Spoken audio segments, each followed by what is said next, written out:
প্রেমে পড়ার মতো এত আনন্দদায়ক কিছু কি আছে পৃথিবীতে? আমি এখনো একটা মেয়েকে অসম্ভব ভালোবাসি, অসম্ভব। কে সে? এটা বলা ঠিক হবে না, ওর ক্ষতি হবে।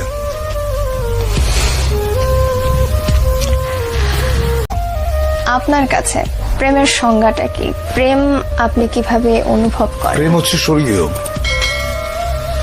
এইটা মানুষের ভেতরে প্রেমের যে অনুভূতি, এটা পবিত্র এবং স্বর্গীয়।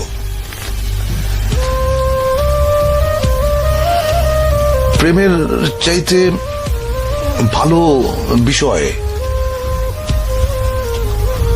মানব ইতিহাসে নাই। আমি শুধু মানুষের প্রেমের কথা বলছি না। একটা মানুষ একটা বৃক্ষের সঙ্গে প্রেম করতে পারে, একটা মানুষ তার বাসার জানালার পাশে যে গাছটি আছে সেখানে যেটা দোয়েল পাখি বসে, সে তারও প্রেমে পড়তে পারে, তাই না?